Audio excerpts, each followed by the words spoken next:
خی گەورە سڵاوتان لەبێت بینەرانی بەڕێز و خۆشەوی زوا بڕیارە سەرەتای مانگی داهاتوو دانیشتەکانی پەرلەمانی کوردستان دەست پێ بکەنەوە چاوەڕوانیش دەکرێت حکوومەت لە ناوەڕە بڵێن کۆتایی مانگە جارێکی دیکە پرۆژە یاسای چاکسازی ڕەوانەی پەرلەمانی کوردستان بکاتەوە بۆ جارێکتر لە پەرلەمان قسە لەسەر مەسەلەی موچە و خانەنشینی و موچەی بندیوار و خانەنشینی نایاسایی بکرێت. بۆ قسەکردن لەسەر ئەم پرسە میوانداری بەڕێز سۆران عومەر ئەندامی لیژنەی دارایی و کاروباری ئابووری پەرلەمانی کوردستانمان کردووە. سەرەتا راپۆرتێک دەبین دواتر لەگەڵ میوانەکەمان دەست بە گفتوگۆکەمان دەکەین. پاش ئەوەی لە خولی ڕابردوو یاسای چاکسازی نەکەوتە بواری جێبەجێکردنەوە بڕیار وایە لەگەڵ دەستپێکردنەوەی دانیشتەکانی پەرلەمانی کوردستان لە سەرەتای مانگی داهاتوو پرۆژە یاساکە بخرێتە بەرنامەی کارەوە بۆ دووبارە داڕشتنەوە و ناردنەوەی بۆ پەرلەمان. کابینەی نوێی حکوومەتی هەرێمی کوردستان لیژنەیەکی لە وەزارەتەکانی دارایی و داد و ناوخۆ و پێشمەرگە پێکهێناوە. پرۆژە یاسای چاکسازی پرسی موچە و دەرماڵە و خانەنشینی و ئیمتیازاتەکان و پاسەوانی بەرپرسان لەخۆ دەگرێت. گەرچی وا بڕیار بوو تا سەرەتای مانگی داهاتوو پرۆژە یاساکە ڕەوانەی پەرلەمانی کوردستان بکرێت، بەڵام تاوەکو ئێستاش لەباری خانەنشینی نایاسایی و موچەخۆری بندیوار کە گرفتی سەرەکی بەردەم پرۆژەکە بوو ڕێکەوتنی کۆتایی لە نێوان پارتی و یەکێتی نەکراوە. لە خولی ڕابردووی پەرلەمانی کوردستان دوای ئەوەی یاساکە دەنگی لەسەر درا بە هۆکاری لابردنی خانەنشینی نایاسایی و موچەی پلە باڵاکان پرۆژەکە گەڕێندایەوە و نەکەوتا بواری جێبەجێکردنەوە. پارتی و یەکێتی لە ماوەی 27 ساڵی ڕابردوودا بە هەزاران کەسیان بە شێوەیەکی نایاسایی کردوتە بندیوار و خانەنشینیان کردوون. گەورەترین گەندەڵیش لە خانەنشینی سەربازیدا کراوە، ئەمەش بارگرانێکی زۆری لەسەر بودجەی هەرێم دروست کردووە. جگا لە خانەنشینکردنی هەزاران کەس بە نایاسایی لە سەرەتای کابینەی یەکەم تاوەکو ئێستا 1098 کەس بە پلەی تایبەت لە وەزیر و پەرلەمانتار و بریکاری وەزیر و بەڕێوەبەری گشتی و ڕاوێژکار خانەنشین کراون. لەو ژمارەیەش 460 کەس بە پلەی باڵا خانەنشین کراون، بەڵام بۆ ڕۆژێکیش ئەو پلەیان نەدیوە. بە پێی وتەی ڕێباز حەملان وەزیری پێشووی دارایی هەرێم ئەگەر یاسای چاکسازی لە خولی ڕابردوو کەوتبە بواری جێبەجێکردنەوە مانگانە بڕی 150 ملیار دینار بۆ حکوومەت دەگەڕایەوە. گەرچی بە پەسەندکردنی یاسای چاکسازی مانگانە بڕێکپارە بۆ خەزێنەی گشتی دەگەڕێتەوە، بەڵام لەگەڵ ئەوەشدا ئەگەر کۆتایی بە تاڵانکردنی داهاتی نەوت و خاڵە سنووریەکان و ناوخۆ نەهێنرێت دۆخی ئابووری هەرێم و موچەخۆران باشتر نابێت.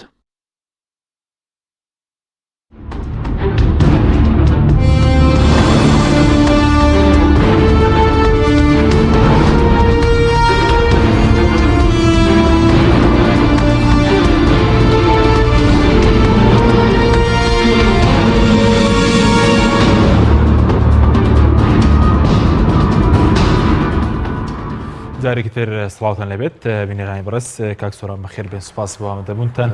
ئەگەر سەرەتا لە مەسەلەی پرۆژەی چاکسازی و دەست پێ بکەین بەڕێستان دەمێک کە کار لەو دووارەدا دەکەن.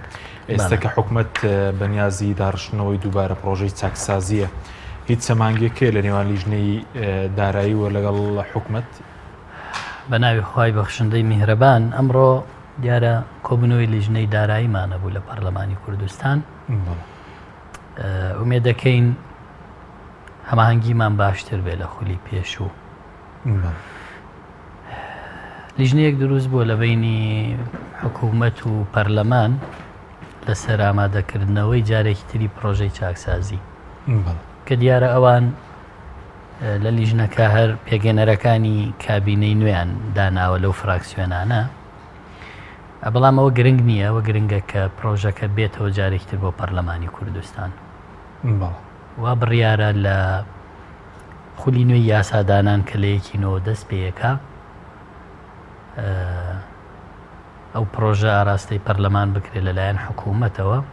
بەڵام تەسەورەکرێ زانیاریشم هەیە لەسەرەوەی پێش پرۆژە یاسای چاکسازی یاسای خانەنشینی یەکگرتووی عێراق لە هەرێمی کوردستان بەرکار بکەین و هەمواری بکەین، چونکە ئێمە کێشەمان لە خانەنشینی هەیە بەڵام تەنها سەربازی نییە.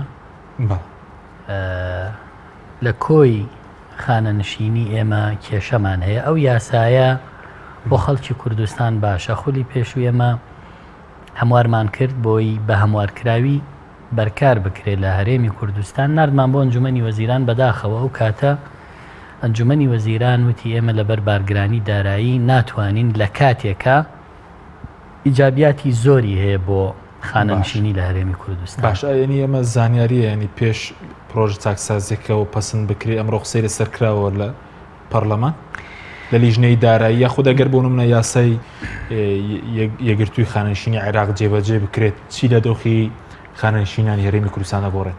بەڵێ ئێمە ئەگەر بێت و ئەوە زانیاریە کە حکوومەت قەناعەتی هێناوە یاسای یەکگرتووی خانەنشینی عێراق لە هەرێم بەرکار بکەین دوای هەموارکردنەوەی لە دۆخی خانەنشینان زۆر دەگۆڕێ بەتایبەت دەوانەی کە موچەیەکی کەمی خانەنشینیان بۆ بڕدراوەتەوە بە خزمەتێکی زۆری وەزیفی کە ئەوەش لە هەرێمی کوردستانە نزیک بە 73,000 کەسن کە دوای تەمەنێکی زۆری وەزیفی بە 63 ساڵ و بەوەندە ساڵ خزمەتی زۆر ئەوجا خانەنشین بوون بەڵام موچەکانیان زۆر کەمە.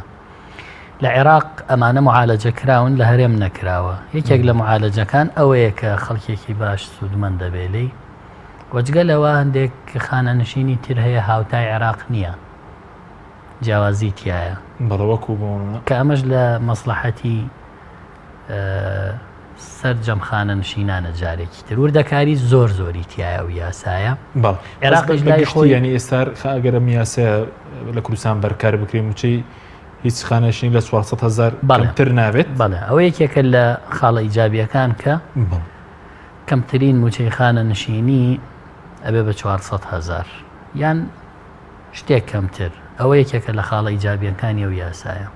زۆر باش ئەی سەبارەت بە مەسلەی ئەو پرۆژەیەک تا ئێستش پرۆژەی چاکسازیگەر بێتەوە پەرلەمان ڕێکەوتنی لەسەرکراوە لە نێوان پارتیویکێتی چکە دەڵێن تا ئێستش ناکۆکیە بۆ نمونە پارتی خانەنشینەکانی خۆی خستۆتە سەر وەزارەتەکان و ئەوەی کە بە ناسایش بۆ فەرمی کرا وەڵام یەکێتی مەسەڵەن ئەمەی نەکردو ئێستا گرفتی بۆ دروست دەبێت. طبعا کاک حەکیم هەست پێەکەین کە فعلەن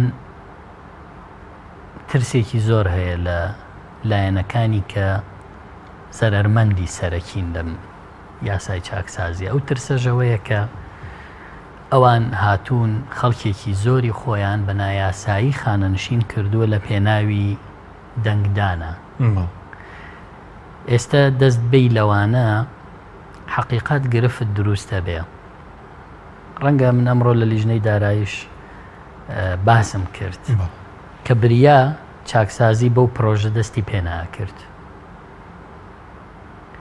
ئەمە چاکسازیە لە خەرجیەکانی حکوومەت کە داوێتی بە خەڵک واتە کاتێک ئێمە باز لەواکەین خانەنشینی سەربازی هەموو مانگێک بارگرانیەکی گەورەیان خستۆتە سەر موچەی هەرێمی کوردستان بە جۆرێک هەموو مانگێ 107 ملیار دینار موچەی خانەنشینی سەربازیە. ئەگەر تەماشا بکەی سەرۆکایەتی پەرلەمان سەرۆکایەتی هەرێم ئەمە کە ئێڵێن بە هەموو دامەزراوەکان ئەنجومەنی وەزیران ئەنجومەنی دادوەری 23 وەزارەت و دەستە و دەستگا موچەیان کەمترە لە تەنها خانەنشینی سەربازی بەس خانەنشینیش بڵێن بەس خانەنشینی سەربازی مانگانە موچەکەی زیاترە لە سەرۆکایەتی هەرێم و پەرلەمان و حکوومەت و ئەنجومەنی دادوەری و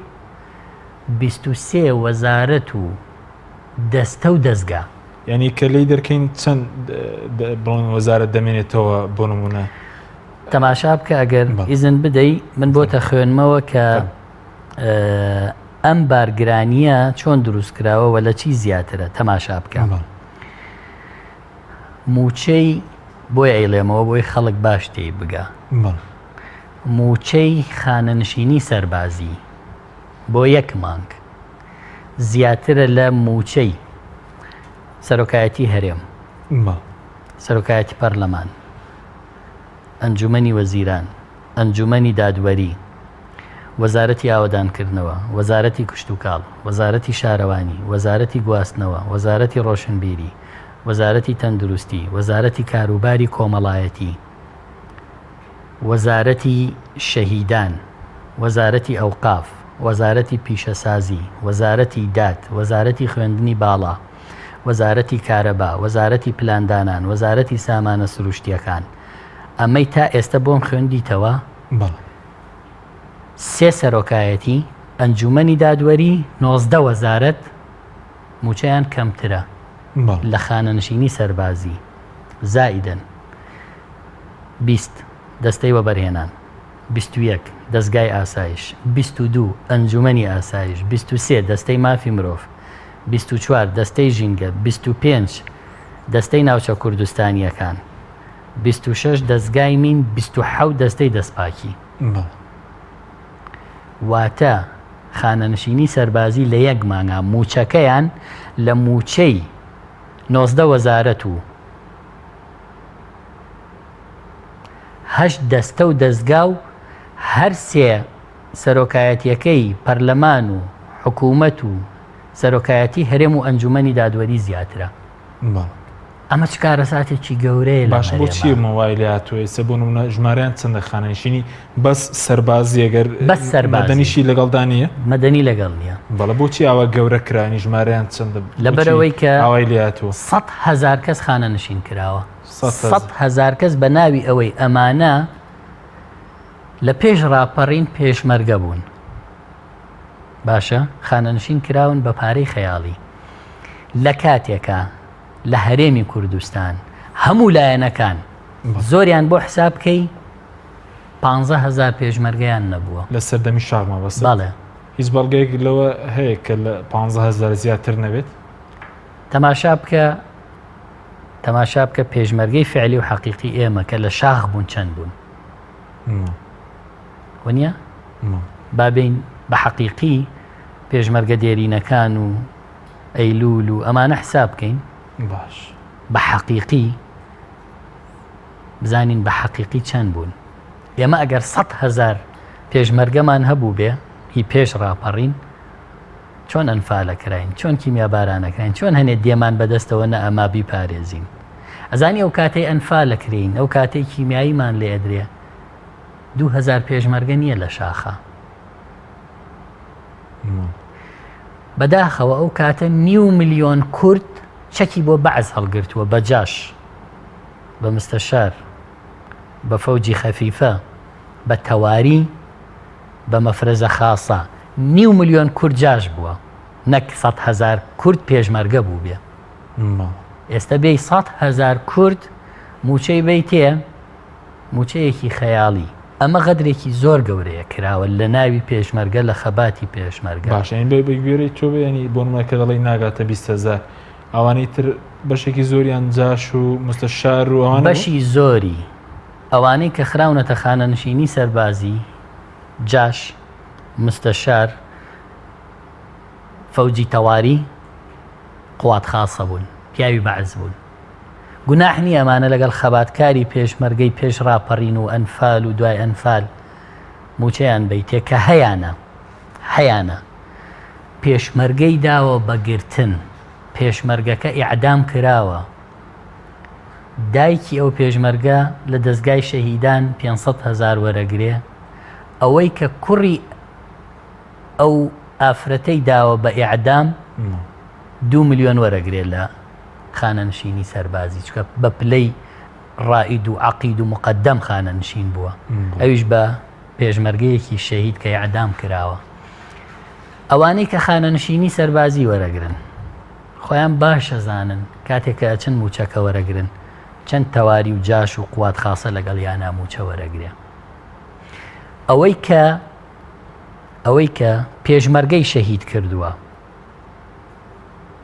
دوای کوژراوەتەوە لە شەڕی ناوخۆ بێ یا بە ڕووداوی تر بێ، ئێستا پێکەوە لە دەستگای شەهیدان موچە وەرەگرن. ئەم لیستە تەنها خانەنشینی نییە، شەهیدانیان پڕ کردووە لە خەڵکی نامستەحەق کە شەهید نەبووە. خەڵکێکە لە سەنگەرا شەهید نەبوو بە شەهیدی سەنگەر هەژماریان کردووە، خەڵکێک سەرکردە نەبوو بە شەهیدی سەرکردە هەژماریان کردووە، خەڵکێک برینداری سەنگەر نەبووە بە برینداری سەنگەر مانگانە 3-4 ملیۆن دینار وەرەگرێ. ئەمانە نەعەدالەتی و ناحەقی زۆر زۆر گەورەیتیایە.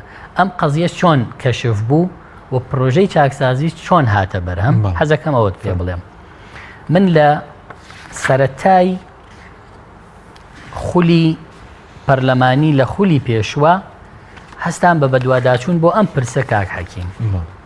ئەو کاتە کەس ئاگای لەو وەزعانە نەبوو، زۆر سەرەتا بوو. من لە سی 2014 نامەیەکم نووسی بۆ دەستەی گشتی دەستپاکی، واتە ئێمە لە 29 چوار سەرۆکایەتی پەرلەمانمان لە خولی چوارەمە هەڵبژارد.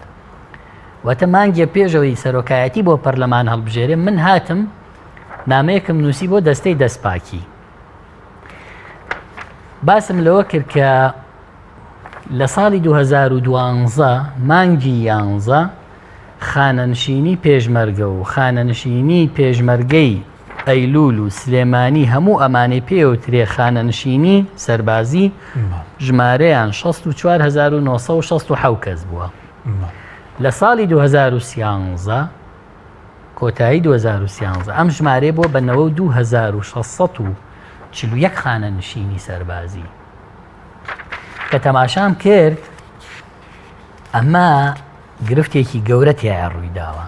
ئەو کاتە لە 29/6/2014 سەرۆکی دەستەی دەستپاکی وەڵامی دامەوە کە زانیاری دەست نەکەوتووە. وەڵامەکەی قەنەعەتم پێی نەکرد. بە دوای ئەم مەوزوعە ڕۆشتم.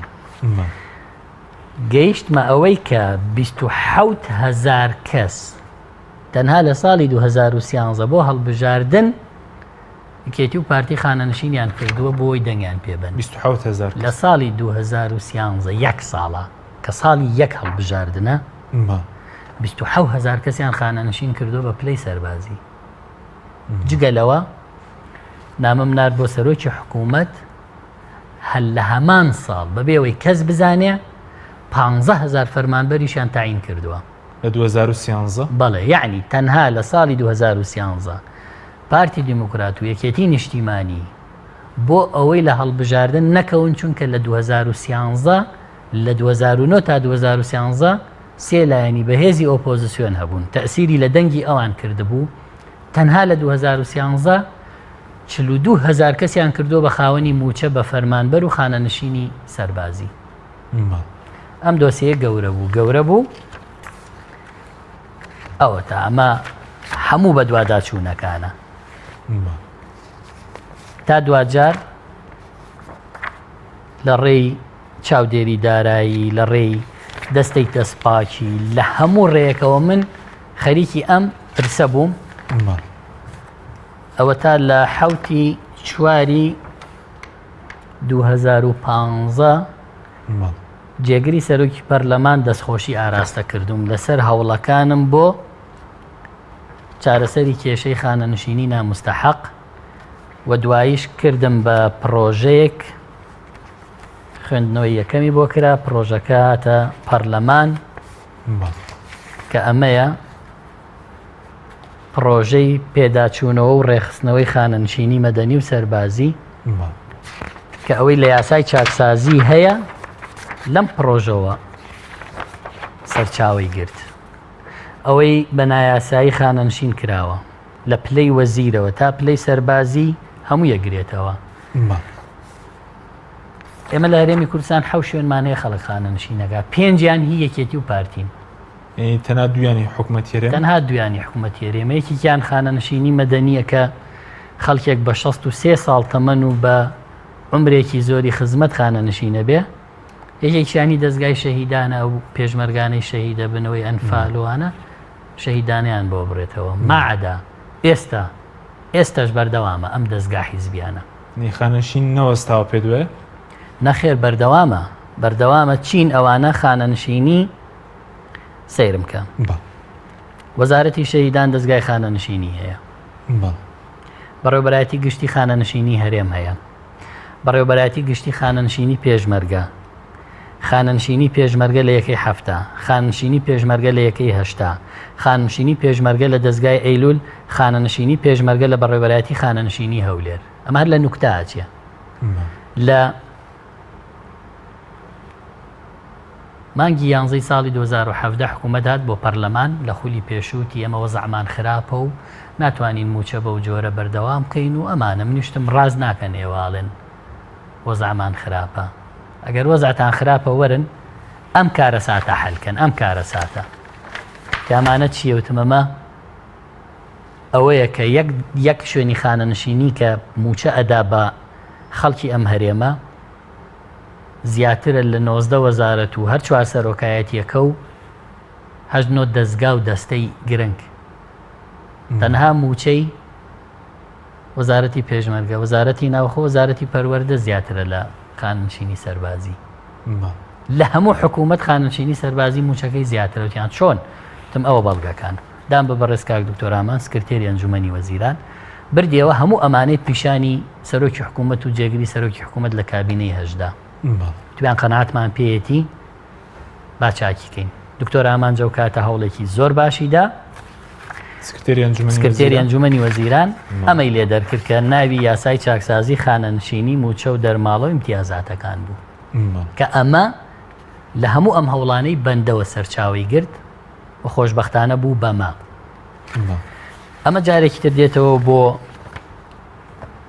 ناو پەرلەمان و مێدەکەم بتوانین بەشێک لەم ناحەقیانە لابەری پێ چارە سەر دەبێگەرەوە بۆ لانیکەم چاکسازێک لە خانەشین سەربازی بکرێت کاریگەری باشی دەبێت لەسەر مەسەلەی موچە بە دڵنیاییەوە ئەی بێ چکە خەڵکێکێ مستحق و پێشمەرگەی دێرین هێشتا خانەنشین نەبووە بەڵام ئەو خەڵکەی تر بە نایاسایی کراونەتە ناو ئەم شوێنەوە بارقورسێکی گەورەی دروست کردووە بۆ هەرێمی کوردستان و بۆیش حکوومەت هەمیشە خانەنشینیە خاتە دوای دواوە تاکو و پارەی تەواویان بۆ زام بکات چکە مەبلەغێکی زۆرە ئەوانەی خوێندمەوە ئەبێ موچەیان بدرێ هێشتا ناکاتە موچەی ئەوان یعنی ئەگەر موچەی ئەوان با ناتوانێت موچەی ئەم 19 وەزارەت و 4 سەرۆکایەتیە بە ئەنجومەنی دادوەری و ئەو 9 دەستگا و دەستەیە بدا. بەڵام ئەمەش دیسان سلبیاتی خۆی هەیە. سلبیاتەکەی ئەوەیە وە گوتم ئێمە دێین چاکسازیەکەین لەو ناحەقیانەی کە حکوومەت کردوێتی پارەی بە ناحەق داوە بە خەڵک لێ سەنینەوە یا ئەی بڕین مەبستمەوەی ئەی بڕین ئەوەی کە زیادە ڕێکی خەینەوە ئەوەی مستحق نییە بێ ببڕێ ئەوەشی مستحقا بێ پێی بدرێتەوە. ئەمە خەڵک زەرەرمەند دەبێتیایە خەڵکێکی زۆر زەرەرمەند دەبێ بەیانی خەڵکێک دێنن ئەڵێن کاکەوە موچەی ئەنفالتان بڕیوە مالعلم کابرا ئەنفال نەبووە کردویانە بە ئەنفال ئەڵەن موچەی زیندانی سیاسیتان بڕیوە لە کاتێکا زیندانی سیاسی نەبووە کراوە بە زیندانی سیاسی بە ناحەق پێمان ئەڵێن موچەی شەهیدانتان بڕیوە کابرا شەهید نەبووە ڕاستە لە ژیانانە ماوە بەس ئەمە پێشمەرگە نەبووە و لە سەنگەرا شەهید بوو بێ هاوڵاتی شەهیدیش بێ لە ڕووداوەکانی کە شمولێکا بە پێی یاسا قەینا بەڵام ئەمە هی ئەوە نییە ئەسڵەن هەیە لە ڕووداوی عیبدارە جانی لە دەستداوە کراوە بە شەهید ئەمانە دێن خۆ پیشاندانەکەن ئەڵێن قوتی ئێمە و موچەی ئێمەیان بڕی تۆ 100,000 خانەنشینی نایاساییە کاکە زۆرماندانا لە سەدەیەکی شۆڕشی کورداگریمان 50,000 کەس مستحق بوو خانەنشین کرێ یخۆ 50,000 هەر ناحەقە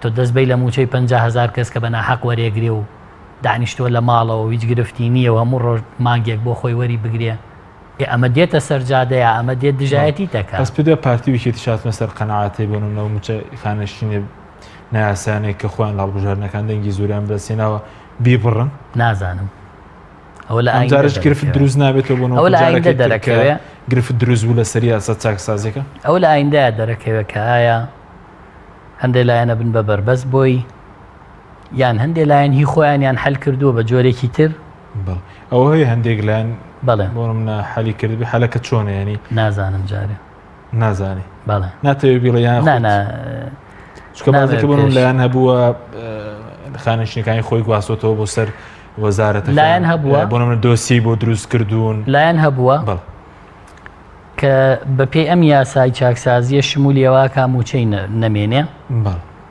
لە شوێنێک بوون بردوونی بۆ شوێنێکی تر لە دۆسیەکەی نووسراوە ئەوەلیاتەکەی لافاو بردوێتی لافاو بردوێتی هی ساڵی ئەوەندەست ئەو ساڵە سەیرەکەین ئەو ساڵە وشکە ساڵی بووە نەک لافاو بۆ وشکە ساڵی بووە دۆسیە لافاو چۆنەی بە یو قەت 20 تانە هیچ وەزارەتی ئاو بردبێتی بە هەموو شتەکانیەوە بۆی کە ئەوە پاساوەکەیتی ئەوە پینەکردنی دۆسیە هەندێکن کەیانەوێت جێ بکەنەوە و بەر ئەمە نەکەوێت. سپاس دەکەم بەڵە بینێرانی بڕێز ناوبڕێکی کورت و دەگەڕێن وڵات.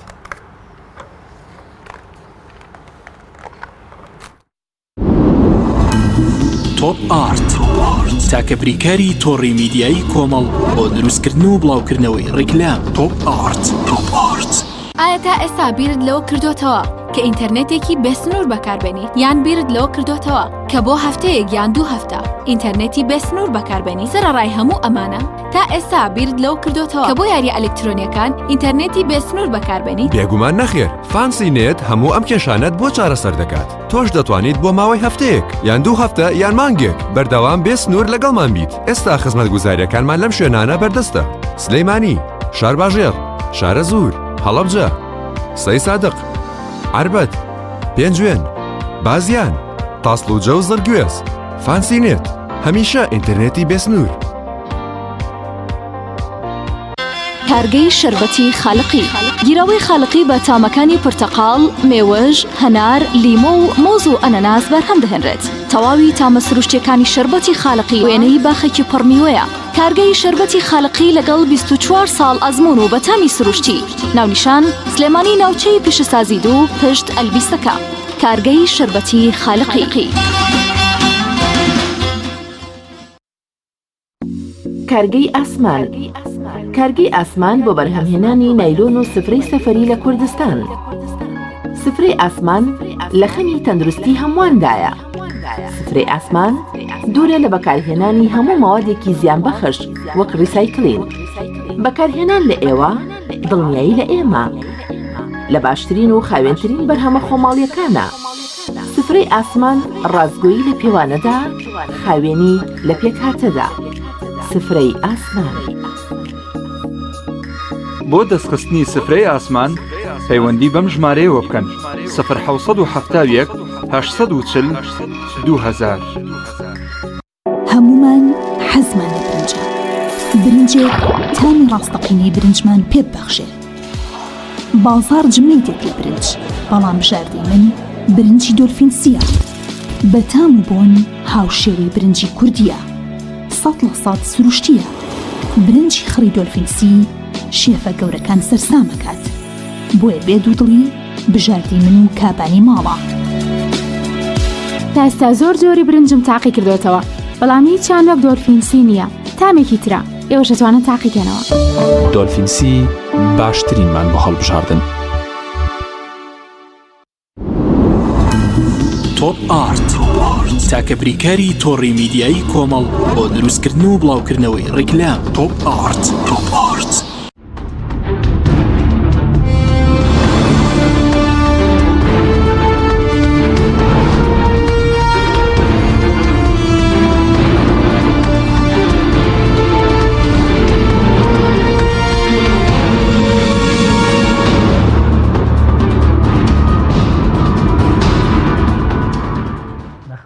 جارێکتر سڵاوتان لەبێت بینێرانی بەڕێز. کاک سوورەم گرم و لای بەڕێز سەبارەت بە مەسەلەی موچە یاخود بڵین دەرماڵە چی بەسەرێت چووکە پێشتر باز لەو دەکاگەر یاساکە جێبەجێ بکرێت بۆ نمونە خانەنیشی چاکسازێکە موچەکەم دەبێتەوە دەرماڵی فەرمانبەران دەستکاری دەکرێت وەکو پەرلەمانتاران گەر شتێکی وا بێتن ژێرباری. بەڵێ تەبان خولی پێشوو یەکێک لەو ئیشکالانەی لە یاسای چاکسازی دروست بوو لەگەڵ حکوومەت نەگەشتینە نەتیجە مەسەلەی دەرماڵە بوو.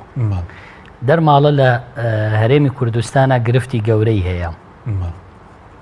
بەداخەوە حکوومەتی هەرێم ئێستاندێک داتات پێڵم دەقیق لەسەر ژمارەی موچەخۆر، لەسەر ژمارەی ئەو ژمارانی کە زۆر خەیاڵین و قەبە و مەترسیدارن بۆ هەرێم. کاک حەکیم ئەگەر تەماشا بکەین 1,680,000 کەس لە هەرێمی کوردستان موچەی وەرەگرت. 1,680,000 بە هەموو فئەکانی تۆڕی کۆمەڵایەتیش و خانەنشینی مەدەنی و سەربازی و فەرمانبەرانەوە کە ئەو کاتە قوتابیان و دەرماڵی قوتابیانیشی تیا بووە. بۆ یەک ساڵ لە ئێستەیە 8 تریلیۆن و 252 ملیارمان ئەوێ بەس بۆ موچە. بەڵام شتێکی زۆر سەیر ئەم حکوومەتە کە کردوێتی لە ساڵی 2009 بۆ 2013 کە ئۆپۆزیسیۆن دروستە بێ بە ڕێژەیەکی خەیاڵی موچە و دەرماڵە لە هەرێمی کوردستان و ژمارەی موچەخۆر و فەرمانبەر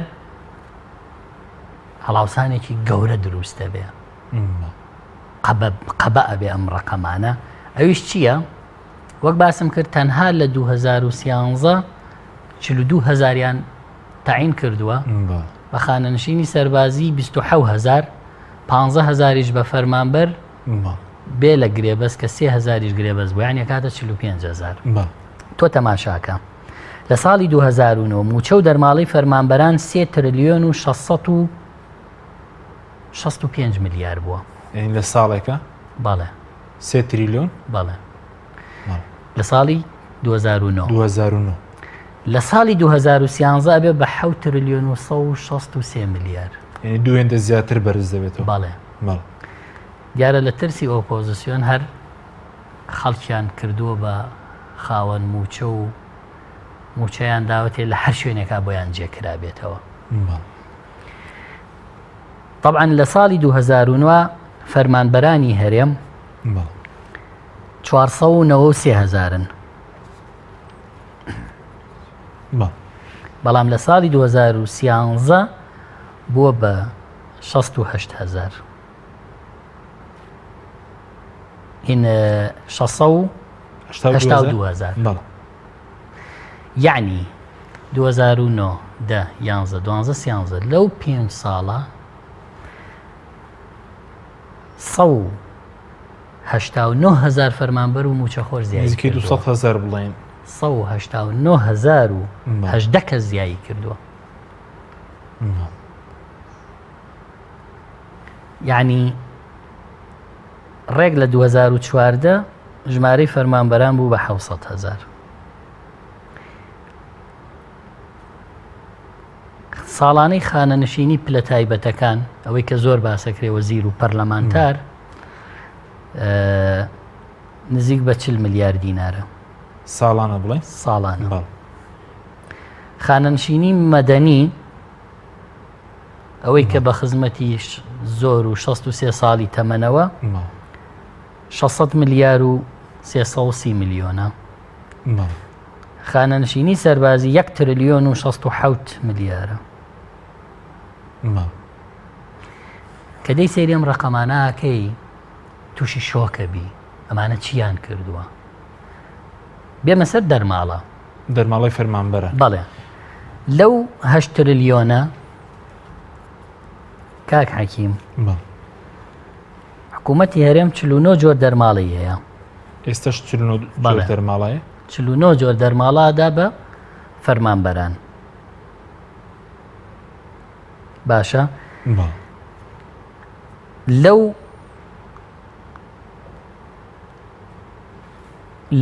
لەو 8 تریلیۆنەی کە ساڵێکەیدا بە موچەی فەرمانبەران چەنی موچەی ئیسمیە چەنی دەرماڵی ئەگەر تەماشا بکەین 4 تریلیۆن و 314 ملیار دینار بەس دەرماڵەیە. کاتە نیوە زیاتر لە 152 بۆ 53 موچای هەرێم دەرماڵەیە فەرمانبەران دەرماڵەیە. باش ئەم دەرماڵانە خولی پێشوو حکوومەت وتی لە یاسای چاکسازی ئەبێ لایەنبەر مادەیەک هەبێ دەسەڵات بدا بە ئەنجومەنی وەزیران دەستکاری ئەم دەرماڵانە ئاکەین. ئێمە ڕازی نەبووین وتمانێ ئێمە شتیوان ناکەین. تۆ دەرماڵە بە بڕیار و ڕێنمایی خۆت داوتە وە خۆ دەبێت تەحمولیەوە بکەی کە ڕێکی بخەیتەوە. کەسێک مستحقی دەرماڵی لە 100 بۆ لە 100 داوەتێ، کەسێک مستحقی لە 100 بۆ لە 150 داوەتێ. ئێمە ئەوەمان نەکردووە و یاساش ڕێ بە تۆ نەداوە بکەی. خۆت بە شێوەیەکی نایاسایی کردوتەوە رە خۆت تەحمولی کە چاکی کەرەوە وتی نایکەم چکە ئەو کاتە ئێمەش ناچوینە ژێرباری ئەوەی کە حکوومەت چارەکە موچەیەدا موچەی دوا ئاخست بێت دەستبا لە دەرماڵەش موچار نەمایەوە بۆ باش ئەم جارە چی بەسەر بنەوەگە بەلای خەڵکە و گرنگ بێگەر یاساکە لە مانگێتەوە پەرلەمان پرۆژە یاساکە ئەم جارە حکوومەت جارێکی تر ئەوێ پێداچوونەوە بکە بەم دەرماڵانە ئێمە ڕێئیمان وایە موچەی فەرمانبەر کەم دەکات ئەگەر پێداچوونەوە بکات بەڵێ دەستکاری دەرماڵە بکرێ زۆرینەی فەرمانبەران موچەیان کەمەکە من ئەمڕۆ باسم کرد لە لیژنەی دارایوتم بەڕێزانە بێ ئاگاداری ئەوە بین حکوومەتێک لە مانگی کۆتایی هێشتا موچەی مانگی 5 پێ نەدرابێ پاشەکەوتی چەند ساڵ و چەند موچەی فەرمانبەرانی لابێ دەوامی زیاد کردبێ لەسەر فەرمانبەران ئێستا بین ڕێ بدەین دەستکاری دەرماڵە بکەن موچەیان کەم بکە ئەمە چ قبولکردنێکە لە کاتێکە قەبارە گەورەکەی نادیاری پارە هێشتا ئەمانە نییە نەعەدالەتی گەورەکەی لە وڵاتایە هێشتا ئەمانە نییە هێشتا ئەوەیە کە 2-3 کەس هەموو مانگێک 400 بۆ 500 میلیۆن دۆلاری ئەم هەرێمە ئەبەن و کەس نازانێت چی لەیەکە مەبەست لەوە چیە پارەی نەوتە ئێستا تەنە نیوەی پارەی نەوت دێتە وەزارەتی دارایی هەرێمی کوردستان هەموو مانگێک 23 دۆلار پارەی نەوتی لە هەر بەرمیلێک بۆ ئەمێنێتەوە کە نەوت بە 70 دۆلار بێ بە 80 بێ بە 60 بێ بە 40 بێ بە هەرچەند بێ هەرێمی کوردستان ئەوەندەی بۆ دێتەوەی تری چی لێ دێ یەک گۆڕانکاری لە پارەی نەوت تا ڕوویداوە لەم کابیناویژەوەیە پارەی نەوت لە بانقی کوردستانەوە کە مەحسوب بوو لەسەر سەرۆکی پێشووی حکوومەت ئێستا چۆتە بانقێک کە مەحسوبە لەسەر سەرۆکی ئێستای حکوومەت لە بانقی کوردستانەوە چۆتە ئارتی بانق واتە بانقەکانیان گۆڕ بەڵام پێش باز دۆکە کە بۆ نمونە 350 میلیارد 360 میلیارد لە کۆی هەموو داهاتینەوە دێتەوە وەزارەتیارە ئێستاش بڕەکە هەر ئەوەندەیە بۆ نمونە نیوەی پارەکە بێتە وەزارەتیارە ئێستا کە موچەی مانگی 5 بەم نیوە ناچڵی و تەخیریە و بە جژن و بەوانەشەوە دەستی پێ کردووە ئەمڕۆ ڕاگیرابوو تیان بەیانیش ڕاگیر لەو پارەیەی ناوخۆ ئەمڕۆ باسمان کرد لە 360 میلیارد دیناری نەوت پارەی ئەمریکیەکان و 52 میلیارد دیناری داهاتی ناوخۆ درێ لەوە توانیویانە ئەو بەشە موچەیە بدەن چاوەڕی 420 میلیارەکەی بەغدان بۆی ئەوی تری تەواوکەن واتە کێشە گەورەکەی ئێمە کە پێویستە چارەسەریکەین لە پارەی نەوتایە هەتا لەوێ شەفافیەت نەبێ هەتا پارەی نەوت نەچێتە دەستێکی ئەمین و نەچێتە بانقە حکومیەکانی هەرێمی کوردستان و نەچێتەوە سندوقی داهاتە نەوتیەکان و نەچێتەوە نەو یاسای بودجە و هەمووی دیار نەبێ ناتوانی دڵخۆش بی بەوەی بڵێ لە هەرێمی کوردستان چاکسازی زۆر مەسەلەن دوێندەی 360 میلیاری دەبێت چکە عادل عەبدولمەهدی یەکێک لە فراکسیۆنە کوردیەکان لەمەوە دانیشتون باز دەوە کە ڕۆژانە 600,000 بەرمیل نەوت مەسەلەن دەفرۆشن هەرچەندە پێشتر باز دەوە کە 450,000 بەرمیل ڕۆژانەیە ئێستا پێ دوایە زۆر داهاتەکەی لە 700 میلیار دینار زیاترە ئەوەی کە زانیاریە ئێستا هەرێمی کوردستان لەم کاتا ڕۆژانە 430,000 بەرمیل نەوتە فرۆشیە تەنها ئەوە کافیە بۆی موچەی فەرمانبەران بدرێت بەڵام ئەوە بەشێکی زۆری نایەتەوە ناو هەرێمی کوردستان بە ناوی جۆرا و جۆرەوە پەخشان و پەخشانەکرێت دەتەوێت بڵێ ینی چاکسازی تەنە لە خانشین یاسایی و مەسەلەن ڕێخستنەوەی دەرماڵە و ئەوانە نییە دەبێت چاکسازی لە مەسەلەی نەوت و داهاتی ناوخۆ و ئێمەش بکرێت ئێمە خەرجیەکانمان وەگوتم خەیاڵیە 8 تریلیۆنە ڕوا بۆ موچە لە ئێستا کە مانگی 5 حکوومەتی هەرێم موچەدا بۆت حساب بکەم چەنی پێویستە لە ساڵەکە هەرێمی کوردستان ئێستا حالیەن بۆ موچە مانگەنا 801 میلیارد 1 میلیارد دیناری پێویستە پارەی نەوت کافیە بەس بۆ ئەوەی ئەو موچەی لێ بدرێت بێ لە داهاتی ناوخۆ بێ لەوەی بەغدا دێت بێ لەوەی بەغدا و بێ لەوانە بەڵام ئەمانە تا ئەم ساتەش بەم کابینەشەوە نادیاری پارەی نەوت هەروە ماوە ئێستا کە موچەی بۆ نمونە مانگی 5 لێرە دابەش دەکرێت ئەمڕۆ ڕاگیرا بوو وتیان بۆی پارەکەی بەغدا نەگەیشتووە بۆی کەمی مەسەلەن بێپارەیەوە نیە لە کوردستان پەیوەندیشی بە دواکەوتنی بەغدا پەیوەندی بێنادیاری داهاتەکەوەی حقیقت بەغدا فشاری زۆری لەسرە بۆ ئەوەی کە هەرێم چۆن نەود نادا و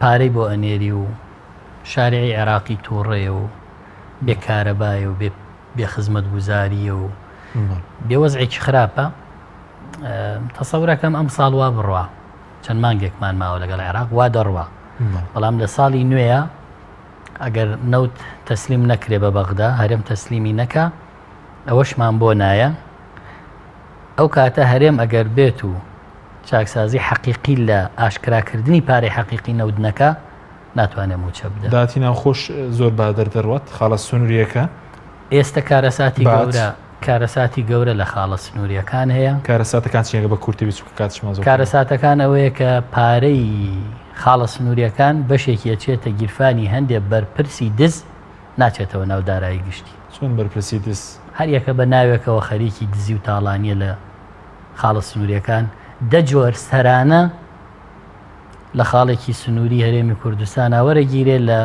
هاوڵاتی لە مسافر لە بار هەڵگر لە سەیارە لە هەموو شتی بۆ خەزێنەی حکوومەتی ژنیە نەخێر زۆرینەی بۆ کۆمەڵات ئەسڵان ئێستا یەکێک لە گرفتەکان کە من ئاراستەی حکوومەتم کردووە ئەوەیە ئێستا هێزانمنیەکان فێربوونەڵن بۆ پارایەن بە گومرگ نیوەی ئەو پارە بن بە ئێمە بە حیمایەتی بارەکەتان بۆ گەینی هەر شوێنێتانەوە ینی هێزی چەکداری بەرپرس هێزی چەکداری بەرپرس بەڵێ مرگەکە نەدەیت ینی بۆ ئەڵێ تۆ بۆچی بۆ نمونە بارێکە هەیە بێت دەفتەرێک گومرگ بی 50 وەرەقە بدە بە ئێمە لە کوێتەوێت تەسلیم تێک باشە کاتم زۆر کەمەوە سەبارەت بە بایۆمەتری کە پێشتر کرا کە وتیان بەهۆی بایۆمەتریەوە موچەخۆران هێرین بە فەرمانبەر و موچەخۆر بوو بە 1,250,000 بڵین بەڵام بۆچی موچەکە کەمی نەکرد ینی موچەکە وزام زیادیشی کرد پێشتر بایۆمەتری هەر داتای کۆ کردوتەوە هەر داتای کۆ کردوتەوە چکە بایۆمەتری نەیتوانیوە بڕیار بدا کە ئەمە قەتعکە لە کاتێکە تەنها دوو موچە و زیاتر لە یەک موچە لە ساڵی 2006ەوە سەرۆکوەزیران بڕیاریەیە ئەوە کارێکی نایاسای هەر کە زیاتر لە موچەیەکی هەبێ سزا درێبێ ببڕدرێ بەڵام زیاتر لە 6,000 کەس لە هەرێمی کوردستانە لە دوو موچە زیاتر بەڵێ ئێستا ئەمە کە سوکاری شەید و وارسی ئەنفال بۆ نمونە زیندانی سیاسی وارسی ئەنفال شەهید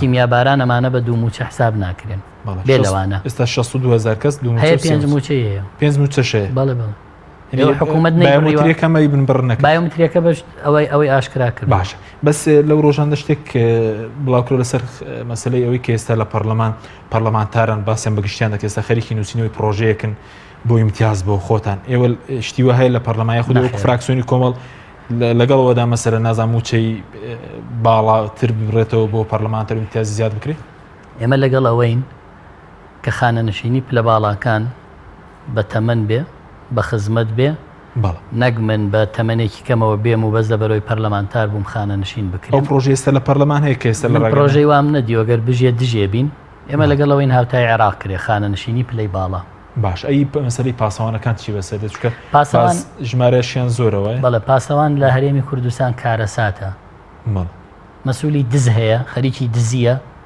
200 پاسەوان لە خزمەتیایەتی لەسەر بودجەی حکومەت بەڵێ تەنها شتێک لە هەرێمی کوردستان بە یاسا پاسەوانی بۆ ڕێکخراوە پەرلەمانتارە کەسی هەیە زامێستا بۆ شیان نەکراوم خولەوەی هێشتا بۆی نەکراوە بەڵام مەکتەب سیاسی و سەرکردایەتی و کاک فڵان و کاک جاژ هەیە 300 چەکداری هەیە بۆیان کردو بە پاسەوان حیزب هەیە 21,000 پاسەوانی هەیە ئەمە کارەساتی تایە ئەوە ژێکێکە لە مەسەلەکانی چاکسازی دەتوانێت ڕێک بخرێتەوە گەر ئیرادە هەبێت مە هەوڵی خۆمانە دەین پاسەوانی چی ئێستا کێشە لەوە زیاتر گەورە بووە کێشەکە چیە سەرڕای ئەم هەموو پاسەوان و پۆلیس و ئاسایشە کۆمپانیا سکیوریتیەکان پارەی نەوتەبەن ئێستا تۆ دوکانێکی تۆ کافەیەکە هەیە ناچارتەکەن سکیوریتی کۆمپانیای کاک فڵاندانی لە کاتێکە ئاسایش هەیە پۆلیس هەیە بەڵام ناچاریانەکەن کۆمپانیەکانی خۆیان ئیش پێ بکەن گەنجێک دێنن 500,000 600,000 دەنێ ملیۆنێک لە خاوەن ئیشەکە وەرەگرن 400 بۆ خۆیانە بە ناوی کۆمپانیای سکیوریتیەوە دێن دێن حیمایی شەریکاتی نەوت و کێڵگەی نەوتی لیوای نەوت و گازی هەرێمی کوردستان دەبێ بیکە بەڵام کۆمەڵی کۆمپانیای بەرپرسەکان شەریکن لە حیمایی نەوت شەرکاتی نەوتی پارێکی خەیاڵی لە نەوتە ڕا بەس بۆ ئەوانە بە ناوی پاراستنی ئەوانەوە لە کاتێکا ئەوە ئەرکی حکوومەتە هەندێکیان بە چەکداری حکوومەت و بە پێشمەرگە شەیکەن بەڵام بە ناوی سکیوریتیەوە پارەکەی خەنە گیرفان یعنی کاولە و وێرانەیە کە لەم هەرێمە تەسەور ناکەی چۆن بە هەدەردانە بەس ئیرادەیەک هەبێ ئینسانێکی خۆی دز نەبێ باشە بێ دەتوانێ مەڕێک خاتەوە بەڵام کەسە دروست بووە کە چاکسازی بکات و دز نەبێت لە تا ئێستا نییە چکە یەکێک خۆی کۆمپانیای نەبێ دزی نەکردبێ ناتوانێت بێ محاسبە ئەوانە بکە کە کۆمپانیایان هەیە باج نادەن باشە ئەزانی ئەوانەی کە پارەی خەیاڵی لە وڵاتابن باج نادەن بەڵام یەکێک خانوویەک عەرزەیەکە فرۆشێتن باجی لێسن ینی بەرپرسی باڵامان نییە کۆمپانیای نەبێت لە کوردستان بە کورتی زۆر کە منەوانی نیانە لە ئاستی باڵا بەڵێ لە ئاستی باڵا ئەوەندە کە منەبێ ماندوو ببین تای دۆزینەوە ئەگەر نەی بێ کوڕەکەی هەیەی کوڕەکەی نەی بێ کچەکەی هەیەی ئەگەر نەی بێ بە ناوی یەکێکەوە دایان تیجارەت بەستا ئێستا و بەرپرسە دووزنەوە لە ئاستی باڵا بتوانێت و چاکسازی بکات من نایبینم سوپاس دەکەم سوپاس بۆ بەڕێز سۆرا عومەر ئەندامی پەرلەمانی کوردستان سوپاس بۆ بینەرانی بەڕێز سوپاس بۆ کارم تا بەرنامێکی دیکە خواتان بەخێر